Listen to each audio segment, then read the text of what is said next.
오늘 함께 나눌 말씀은 민수기 19장 11절에서 22절까지의 말씀입니다. 민수기 19장 11절에서 22절까지의 말씀입니다. 우리 한 절씩 교독하도록 하겠습니다. 11절 제가 먼저 읽겠습니다.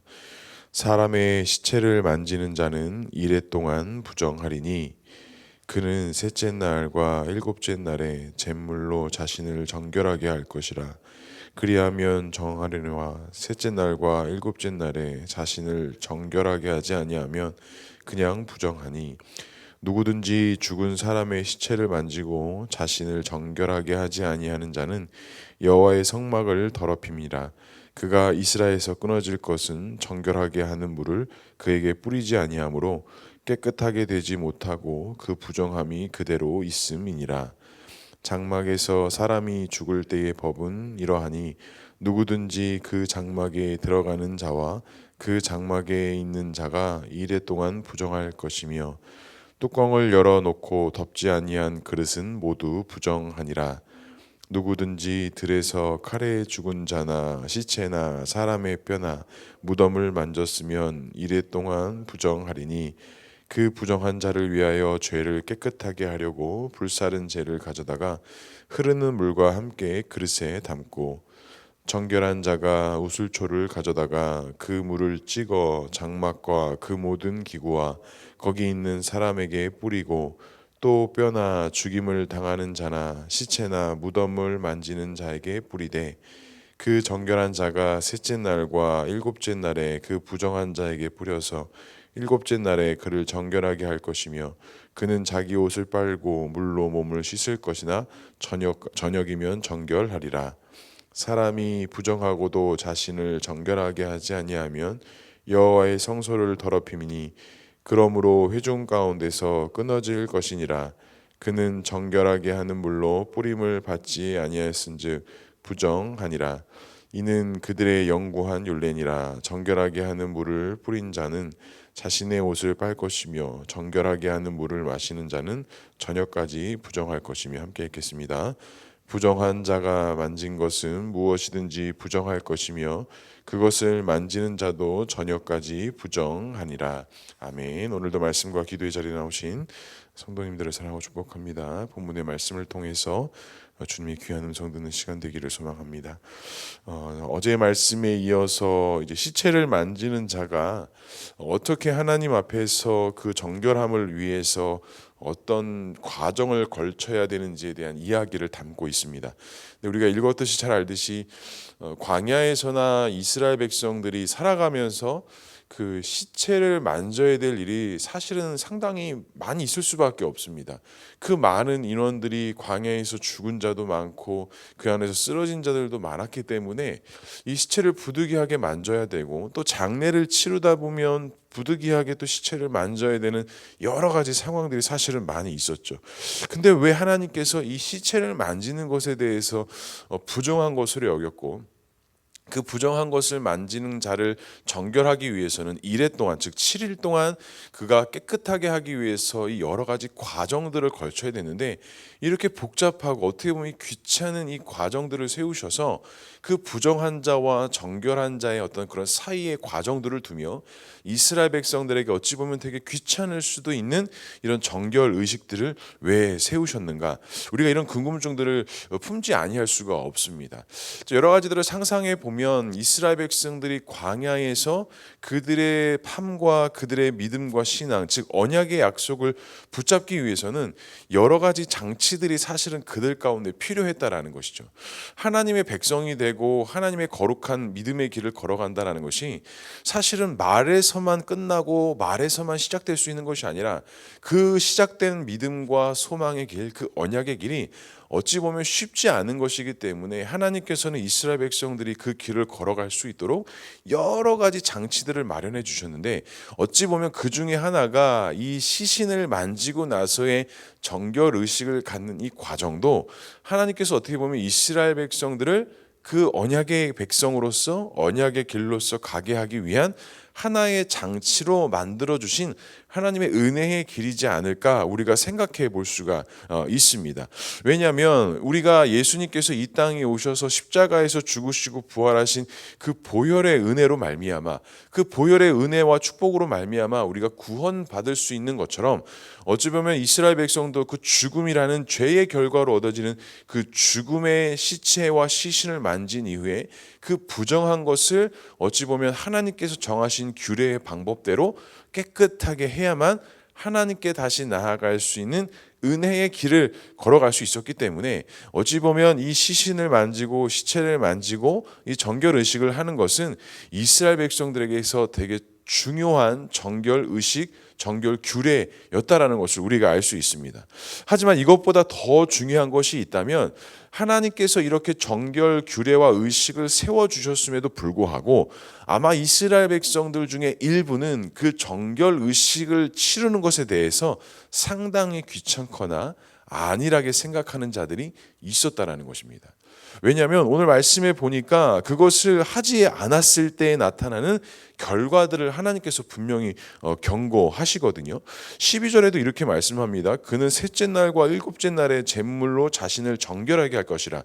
그리하면 정하려니와 셋째 날과 일곱째 날에 자신을 정결하게 하지 아니하면 어떻게 된다고 합니까?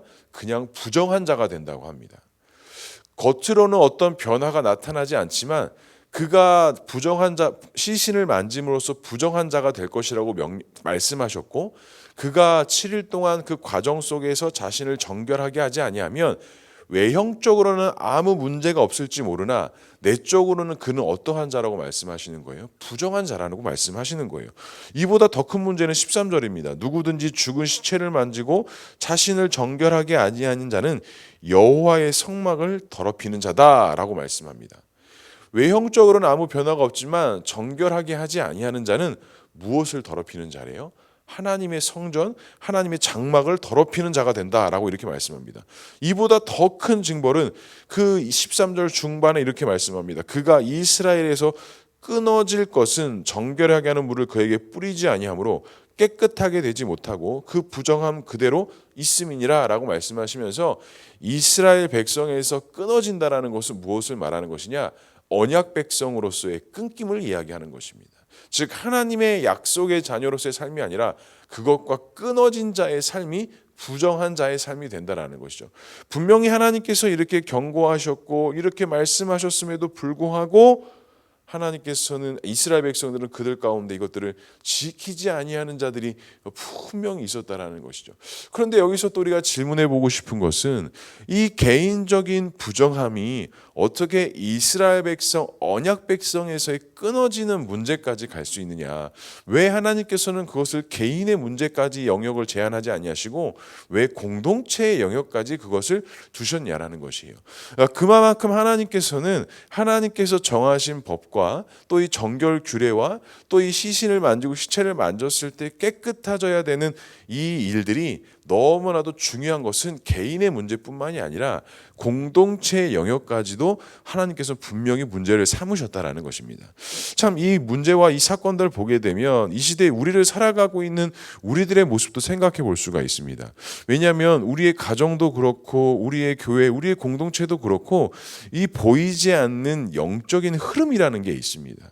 우리가 인정하고 싶지 않지만 인정하게 할 수밖에 없는 이 영적인 흐름이라는 게 있어요. 하지만 어떻습니까? 이 영적인 흐름이라는 것은 우리가 하나님 앞에 믿음으로 온전히 서고 우리가 그 예수 그리스도의 보혈에 힘입어 은혜 가운데 나아갈 때 하나님께서 도우시고 인도하시는, 또한 함께 하시는 그 은혜가 우리 가운데 있을 때 그 하나님의 강권적인 역사가 있다라는 것입니다. 저도 개인적으로 최근 들어서 함께 고민하고 생각하는 것이 참 이 교회가 사람의 생각대로 사람의 뜻대로 되지 않는다라는 것이에요. 그러면 무엇이 필요한가? 요즘에 매번 기도할 때마다 하나님께서 기도 제목으로 주시는 것은 하나님의 은혜로만 할 수 있다라는 겁니다. 은혜가 없이는 절단코 할 수 없다라는 것을 항상 알게 하시고 그것을 위해서 항상 기도하게 하시는 것 같아요. 우리의 가정은 어떻습니까? 또 우리 개인의 삶은 어떻겠습니까? 우리가 어찌 보면 죄의 결과로서 그 죄의 어떤 죽음으로서밖에 갈 수 없는 우리들을 우리가 예수 그리스도의 보혈에 의지하지 의지하지 아니하면 우리가 아무것도 할 수 없는 존재인 것처럼 우리에게 절대적으로 필요한 것은 하나님의 은혜가 필요하다라는 것을 우리가 반드시 기억해야 됩니다. 사랑하는 성도 여러분, 우리가 은혜 없이는 그 예수 그리스도의 보혈의 능력 없이는 우리가 단 한 걸음도 내딛을 수 없는 자인 것을 분명히 알아야 됩니다. 또 오늘 말씀 읽어보면 또 알겠지만 또 정결 예식의 절차에서도 동일한 것이 반복이 됩니다. 18절에도 시체나 무덤을 만지는 자에게 뿌려야 될 것을 이야기하시고, 또한 20절에도 말씀하시면 그 뿌림을 받지 않으면 부정한 자다라고 말씀하시면서 계속적으로 이 정결 의식에 대한 중요성을 하나님께서는 이스라엘 백성들에게 말씀하셨다라는 것입니다. 사랑하는 성도, 우리에게도 이 정결하게 되는 것이 너무 중요합니다. 하지만 우리는 이렇게 7일 동안 정결 의식을 치를 필요는 없지만 우리는 예수 그리스도의 그 보혈의 능력을 의지하고 그 보혈에 힘입어 우리가 믿음으로 나아가야 되는 사실을 항상 기억해야 된다는 것. 그 보혈로 우리를 매일매일 덮지 못하고 우리가 보혈의 은혜를 매일매일 의지하지 아니한다면 우리 역시도 부정한 자로서 하나님과 동행하는 삶을 살아갈 수 없게 된다는 것을 믿을 수 있는 저와 우리 모두가 될 수 있기를 주님의 이름으로 간절히 축복합니다. 사랑하는 성도 여러분, 우리가 혹시 하나님 앞에서 회개하지 못하고 정결하게 하지 못하고 깨끗하게 하지 못한 것이 혹시 어떤 부분이 있으십니까?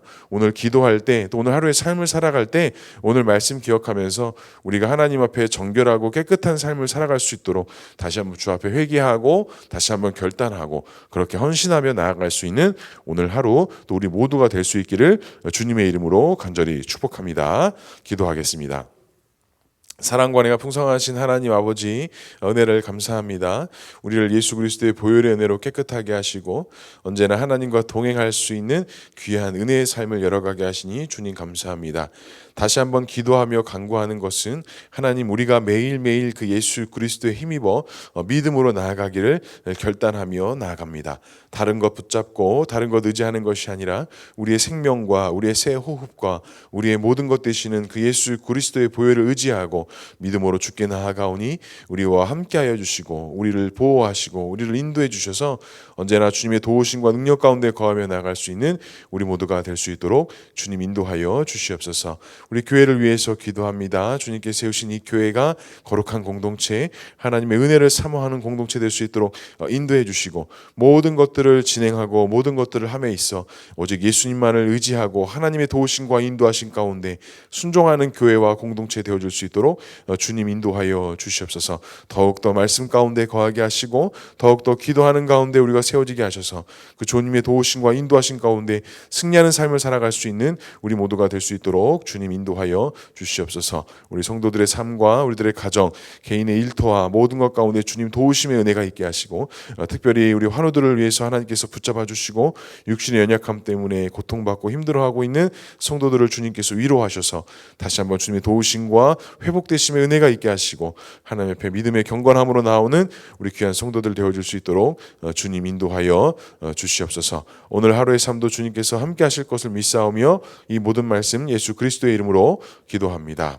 아멘.